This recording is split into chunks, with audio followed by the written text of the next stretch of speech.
कि हम लोग इतिहास में हमें रहने की बहुत आदत है। हम 5000 साल पहले क्या थे, 10,000 साल पहले क्या थे, हमने कहाँ राज किया, कैसे राज किया, हम तमाम उन बातों को याद करते हैं, उन बातों को दोहराते हैं, लेकिन उनमें से 1% भी अपनी उन बातों को अपने जीवन में उतारते नहीं हैं। हमने इतिहास को भुला दिया है, अपनी परंपरा को भुला दिया है, 5000 साल की संस्कृति को भुला दिया है। अब संस्कृति हम गानों में तो गाते हैं, लेकिन गाने के बाद जब उसको ज़मीन पर उतारना होता है, जब प्रैक्टिकल उसका करना होता है, तो हम तमाम सारे लोग जातियों में बढ़ जाते हैं, धर्मों में बढ़ जाते हैं, हम अलग अलग इलाक़ों में बढ़ जाते हैं, गरीबी अमीरी में बढ़ जाते हैं। तो ये शायद उसी का कारण है कि हम अभी तक ये नहीं समझ पाए कि 5000 साल पहले जो समाज था, 5000 साल पहले जो सभ्यता थी, 5000 साल पहले जो मूल थे, परंपराएं थीं, एक आदर्श समाज था। एक आदर्श समाज के अंदर आपको एक आदर्श अपना व्यवहार करना होता है। लेकिन मुझे लगता है कि आज 2018 है, आज की हकीकत कुछ और है। अभी मेरे छोटे भाई गाना गा रहे थे कि हर डाल डाल पे जो है सोने की चिड़ियाँ बसेरा करती थीं। अब ये गीत सुनने में अच्छा लगता है, लेकिन ये भी बात सच है कि इस गीत को सुनने से सोने की चिड़िया जो है वो अब डाल पे नहीं बैठ रही है। अब डाल पे आज देश में जो बैठा हुआ है, हर सड़क के मोड़ पे जो आदमी खड़ा हुआ है, हर चौराहे पे जो आपका इंतज़ार कर रहा है, वो आदर्श समाज का आदमी नहीं है, वो आपको समाप्त करने के लिए खड़ा हुआ है। हम ये कहें कि हम ऐसे थे, लेकिन आज क्या हैं, समाज आज की बात करेगा। इतिहास में जो जीता हुआ होता है, वो चाहे आक्रांता हो, चाहे गलत आदमी हो, चाहे उसने आपसे लड़ाई छल से कपट से जीती हो, लिहाजा इतिहास में उन्हीं लोगों को जगह मिलती है। हम आदर्शवाद की बात करते हैं, आदर्शवाद को इतिहास में कभी जगह नहीं मिली, और शायद यही वजह होगी कि 700 साल के बावजूद भी आपके इलाहाबाद का नाम अब जाके बदला है। तो ये सोचिए कि इलाहाबाद का नाम जिसने बदला था, उसको आपको बदलने में कितने सौ साल लगे। तो सवाल यह है कि अगर हम ये सोचें कि औरंगज़ेब बुरा था और बाबर बुरा था, वो तमाम सारे लोगों की बात हम करें, तो वो विनर थे, इतिहास में उन्हीं को जगह मिली। हम हारे, इसलिए हमको इतिहास ने जगह नहीं दी। तो ये नहीं किसी ने पूछा कि उन्होंने तलवार की जोर पे आपको कन्वर्ट किया था, तलवार की जोर पे उन्होंने हिंदू मंदिर तोड़े थे। उनको जो करना था किया उन्होंने, और जो करने के बाद गए। आज आप उनके जाने के बावजूद भी, 70 साल की आज़ादी के बावजूद भी आप मजबूर हैं उस संस्कृति को जीने और देखने के लिए जो संस्कृति ने आपकी संस्कृति को नष्ट किया था। आपकी मजबूरी है। अब आप कानून के तहत, पुलिस के तहत, सरकारों के तहत ये नाम बदलते रहिए। नाम बदलने में कोई, मैं नहीं मानता कि कोई बहुत बड़ी बात है, वो एक सिंबॉलिक है, लेकिन नाम बदलने के साथ साथ सोच भी बदलनी चाहिए। प्रयागराज अगर इसका नाम हुआ है, तो हम उस इतिहास को याद करें कि हमारे अंदर क्या कमजोरियां आई 700 साल में, कि हमसे लुटेरों ने, जो छोटे छोटे लुटेरे थे, जो आज के समय में आप देखें तो जैसे किसी गली मोहल्ले का कोई गुंडा होता है, ऐसे ही गजनबी का हाल था। अफगानिस्तान में चले जाइए, मैं वहाँ कई बार गया हूँ। अफगानिस्तान में गजनबी नाम के किसी आदमी को कोई जानता तक नहीं है, उसका कोई महल नहीं है, उसका कोई घर नहीं है, टूटा हुआ सा वहाँ इलाका है, न लोग रहते हैं। लेकिन उस गजनबी ने भारत की संस्कृति को तहस नहस कर दिया, उसने इस पे आक्रमण किया। तो हमारे लिए तो एक बहुत बड़ा लगता है कि बहुत बड़ा आक्रांता है, लेकिन आज के परिप्रेक्ष्य में जब आप उस हकीकत को जानते हो, जब आप देखें, तो आपको लगेगा कि मोहम्मद गजनबी क्या था भाई। चंद लोग गुंडों के साथ वो आया और उसने भारत की संस्कृति को नष्ट कर दिया। तो आखिर क्या वजह थी कि हम इतने मजबूत लोग थे, इतनी हमारी मजबूत संस्कृति थी, इतने हमारे उच्च विचार थे, एक गुंडे ने आकर के हमें छिन्न भिन्न कर दिया। और उसके बाद आज 700-800 साल हो गए, और आज़ादी के 70 साल के बावजूद भी आज हम उस मानसिकता से बाहर नहीं निकल रहे। अब आप देखेंगे पानीपत में 3 युद्ध हो चुके। मेरा मानना यह है कि जो मेरी अपनी स्टडी है, या जो मैं भारत पाकिस्तान इस इलाक़ों में ज़्यादातर मैं रहा हूँ, और भारत की जो स्थिति है, मुझे लगता है कि 2019 का चुनाव, मैं बहुत साफ शब्दों में कह रहा हूँ, 2019 का चुनाव पानीपत की चौथी लड़ाई है। जो गलती आपने पहली में, दूसरी में, तीसरी में की थी, चौथी में मत कीजिएगा। कौन उच्च जाति का है, कौन नीच जाति का है, कौन हिंदू है, कौन नहीं हिंदू है, कौन ब्राह्मण है, कौन ठाकुर है, इसके बारे में अगर आपने सोचा, तो मैं यही मानूंगा कि हम 700-800 साल गुलाम रहने के बावजूद भी अभी भी वही गलती करने जा रहे हैं।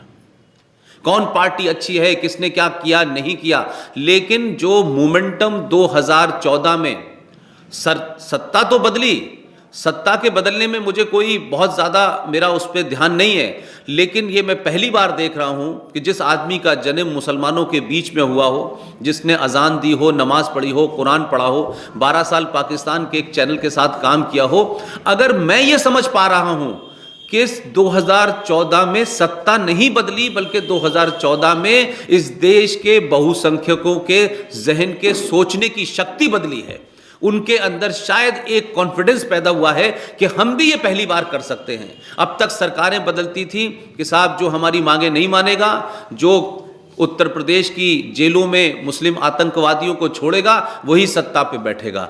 ऐसे ऐसे लोगों ने मैनिफेस्टो के अंदर चीज़ें डाल रखी थी। केरला के अंदर जो सरकार है, आप जानते हैं कि वहाँ मुस्लिम लीग की और कम्युनिस्टों की और कांग्रेस की सरकार है।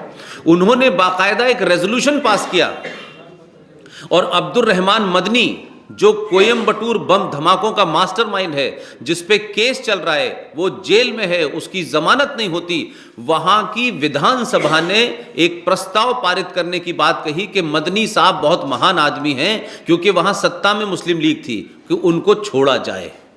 जहां केरला में ये स्थिति हो रही हो, बिहार में ये स्थिति हो कि वहां का जो माफिया डॉन हो वो सरकार चलाता हो, शहाबुद्दीन, जम्मू कश्मीर के अंदर किन लोगों के हाथ में सत्ता है।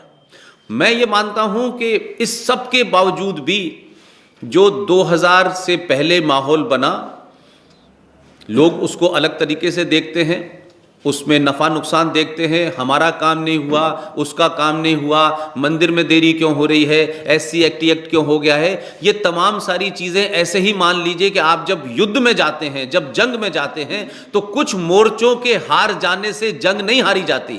मैं कहता हूं कुछ मोर्चों पे अगर हार हो भी रही है और दिख भी रही है तो भी आप जंग जीतने की बात करिए, क्योंकि जंग जीतना ज़्यादा बड़ी बात है। ये छोटे छोटे मोर्चे हैं, आज इस बात पे काम नहीं हुआ, आज उस बात पे काम नहीं हुआ, और शायद यही वजह है कि इस देश में गठबंधन, महागठबंधन, उससे भी बड़ा गठबंधन की ये कोशिशें हो रही हैं। आखिर ये कोशिशें किसके खिलाफ हो रही हैं? क्या लोग नरेंद्र मोदी को सत्ता से हटाना चाहते हैं? ये भी मैं समझता हूं कि बहुत बड़ा कंफ्यूजन है लोगों को कि कोई किसी को सत्ता से हटाना चाहता है। नरेंद्र मोदी अच्छे हैं, महान हैं, ये मैं कुछ उनके बारे में नहीं कह रहा हूं, लेकिन ये सोचें कि वो ताकतें जिनका नरेंद्र मोदी से कोई संबंध ही नहीं है, क्या वजह है कि नरेंद्र मोदी इस देश में एक ऐसे सिंबल बन गए हैं कि लोगों को लगता है कि अगर नरेंद्र मोदी कमजोर होंगे तो हिंदुत्व कमजोर होगा। क्या वजह है कि लोगों को लगता है कि अगर ये सत्ता में चले जाएंगे और महागठबंधन करके लोग जीतेंगे तो इस देश में जो राष्ट्रवाद की धारा है, जो हिंदुत्व की धारा है, उसको चोट पहुंचाई जाएगी। ये सोच जो है ये खतरनाक सोच है। नरेंद्र मोदी सत्ता में रहते हैं या कोई और आता है ये महत्वपूर्ण नहीं है। महत्वपूर्ण यह है कि समाज के अंदर जो पिछले 70 साल से आपकी सरकार होती थी, राजा तो हिंदू ही होता था, प्राइम मिनिस्टर तो हिंदू ही होता था, राष्ट्रपति भी हिंदू होता था, लेकिन ये क्या वजह है कि आपके ही अपने देश में जो संविधान में कई सारे कानून हैं, जो एक राज है जम्मू कश्मीर, जो भारत का अभिन्न अंग है, हम सुबह से लेकर शाम तक कहते हैं कि जम्मू कश्मीर हमारा अभिन्न अंग है, लेकिन 70 से ज़्यादा प्रोविजन जम्मू कश्मीर राज्य के संविधान में ऐसे हैं जो हिंदुओं के खिलाफ हैं, जो वहाँ हिंदुओं के बारे में साफ साफ बात लिखी गई है, ये नहीं हो सकता, ये नहीं हो सकता, वहाँ का चीफ मिनिस्टर हिंदू नहीं बन सकता, वहाँ की नागरिकता नहीं मिल सकती। तो ये हम इस बात को सोचें कि आज़ाद होने के बावजूद भी कौन सी ऐसी ताकतें हैं कि इसी देश के अंदर जो लोग हिंदुओं को गाली देते हैं, जो लोग हिंदुत्व को गाली देते हैं, जो लोग हिंदू संस्कृति को गाली देते हैं, उनको कहा जाता है ये सेकुलर लोग हैं, ये लिबरल लोग हैं, ये मॉडर्न लोग हैं। तो हिंदुत्व को गाली देने वाले लोग महान लोग हैं और हिंदुत्व की बात करने वाले लोग दकियानूसी लोग हैं, ये फ्रिंज एलिमेंट हैं, ये बड़े बेकार के लोग हैं, ये देश तोड़ने वाले लोग हैं। इस नरेटिव को, इस सोच को बदला है, इस सोच को बदल रहा है। पूरे देश भर में मैं दौरा कर रहा हूं, मुझे परसों फिर जयपुर जाना है, मैं अभी 2 दिन पहले ही लौटा हूं नारनौल से।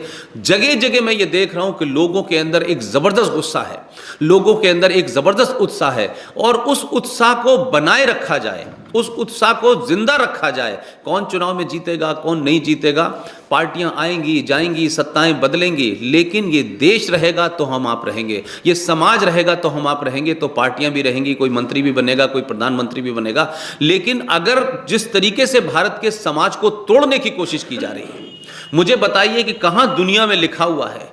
1000 साल पुरानी परंपरा है केरला के अंदर भगवान अयप्पा की, सबरीमाला की। सब जानते हैं कि उसके दर्शनों के लिए 45 दिन का बाकायदा एक व्रत रखना पड़ता है, उसकी एक पूरी प्रक्रिया है। हर मंदिर की अपनी एक परंपरा होगी, लेकिन सरकार वहां किसकी है? वहां PIL कौन दाखिल कर रहा है? अब 1000 साल से अयप्पा के दर्शन जब हो रहे थे तो किसी को जेंडर जस्टिस नजर नहीं आया था कि वहां लड़कियों का और महिलाओं का और पुरुषों की बराबरी की बात थी। ये पुरुषों और महिलाओं की बराबरी और न बराबरी की बात नहीं है।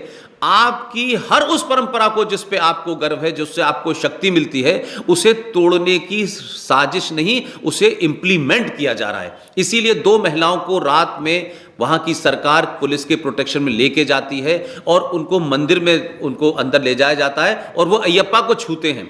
अयप्पा को छूने का मतलब ये नहीं है कि अयप्पा को क्यों छू दिया, लेकिन अगर उनकी 1000 साली पुरानी परंपरा थी तो इसको तोड़ने के लिए कोर्ट और सरकार क्यों साथ साथ लगी हुई है।